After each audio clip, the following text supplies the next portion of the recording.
ये मेरी गाड़ी है एलपीडी टाटा 407। ये सरकार ने नया नियम बनाया है, कानून 10 साल की सजा 10 लाख रुपए जुर्माना। अब आप बताइए ड्राइवर भाइयों, ये गाड़ी मैंने खड़ी कर दी, अब मैं जा रहा हूँ घर।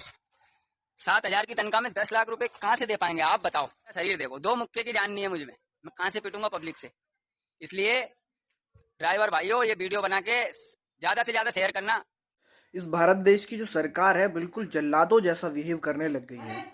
ये बात हम इसलिए कह रहे हैं क्योंकि भैया ये जो कानून आया है, इस भाई की बात सुनकर मैं बिल्कुल सहमत हूँ, जो मैंने आपको शुरुआत में सुनाई है। इसका साफ साफ कहना कि भैया हड्डी जैसा मैं हूँ, अगर मुझ में 2 मुक्के पड़ जाएं तो पब्लिक मुझे मार दे। और आपने ऐसा कानून बना रखा है, 7-10 हज़ार 12 हज़ार रुपए की नौकरी करने वाले क्या आप भाई 5 लाख 10 लाख रुपया दे सकते हैं? एक बड़ी बात होती है। ड्राइवर आखिर भागता क्यों है भाई? अगर वो एक्सीडेंट है, पहली बात तो उसे कोई शौक नहीं होता कि वो जानबूझ के किसी को भैया ठोक दे। कभी भी ऐसा नहीं सुना होगा कि भैया जानबूझ के किसी को ठोक दिया गया।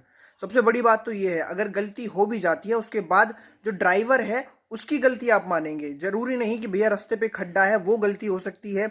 जानवर आपके रोज पूरे प्रदेश के अंदर कोई भी ऐसा जिला नहीं है जहां आए दिन जानवरों का रेला ना लगता हो। जानवरों के लिए कोई कानून नहीं है, उनके लिए गौशाला नहीं है, कुछ भी नहीं है। लेकिन यहाँ पर ड्राइवरों का वो कर दिया है। जानवरों की वजह से कितने एक्सीडेंट होते हैं वो नहीं बताएगी ये सरकारें, लेकिन ये कह देगी अगर ड्राइवर ने ठोका तो 10 लाख रुपया देगा, नहीं तो 10 साल के लिए जेल में चला जाएगा। एक सोचने वाली बात है कि भैया उसका घर नहीं है, परिवार नहीं है, क्या नहीं है। 5-10 हज़ार रुपए की नौकरी के लिए वो पर्पल सड़कों पर जो बिता देता है, उसको आप एक ऐसा काला कानून लेके आए हो जो किसानों के साथ किया था। ये सरकार निसंदेह ऐसी सरकार हो चुकी है जो बिल्कुल नहीं चाहती कि गरीब तबका 2 रुपया सही से कमा सके, डराना चाहती है। पहले ऐसा चालान व्यवस्था लेके आ गए भैया, फोटो खींचते हैं पुलिस वाले और किसी को भी भैया चालान कर देते हैं। गली के अंदर आते हैं, फोटो खींच के कह देते हैं नो पार्किंग में खड़ी, और भैया घर पे चालान आ जाते हैं। ऐसी ऐसी व्यवस्था जो गरीब के, जो बिल्कुल भी जो मिडिल क्लास आदमी है उसकी जेब से कैसे पैसा निकाला जाए, कैसे उसे परेशान किया जाए, कैसे उसे लाइनों में धक्का लगाया जाए ताकि वो सवाल ना पूछ पाए, इन्हीं कामों में उलझा रहे। चौकी, थाने, चालान और न जाने क्या क्या, कभी ये कार्ड बनवा लो, कभी वो कार्ड बनवा लो, ताकि वो बिल्कुल ये ना सोच पाए कि आखिर हमारी सरकारें कर क्या रही हैं। इन्हीं कामों में इन्हें उलझा के रखो। ये हमारी सरकारों का अब काम हो चुका है। पूरे देश का यहाँ पर जो तकबा है, यहाँ ड्राइवर तकबा है, अब वो रो रहा है, बिलक रहा है और यहाँ पे सड़कों पर बैठा हुआ है कि ये काले कानून जैसे किसानों के लिए आए थे वैसे ही हमारे लिए आ गए हैं और हमें ये नहीं चाहिए। अमित शाह जी, आपने बिना हमसे पूछे एक कानून ऐसा दे दिया कि भाई बस बस आपने थोप ही दिया है। पूरे देश यहाँ पर अभी जाम है। लेकिन जो भी मैंने कहा कि भैया सड़कों पे अगर खड्डे हैं उसका जिम्मेवार कौन है?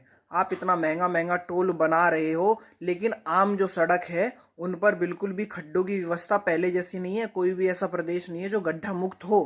पहले आप उन्हें दुरुस्त करिए। ये जो जानवर छोड़ रखे हैं आपने, जिनकी वजह से आए दिन एक्सीडेंट होते हैं, उनको व्यवस्था दुरुस्त कीजिए। लाइटें सड़कों पे लगाइए ताकि एक्सीडेंट होने की संभावना कम हो, वो दुरुस्त कीजिए। ऐसे ही सिर्फ आम जनता को परेशान करना, जो रोटी रोजी अपनी मेहनत से कमा रहा है, उसके लिए ऐसे ऐसे कानून लेके आना जिससे भैया वो भौचक्का हो जाए, उसे समझ ही ना आए।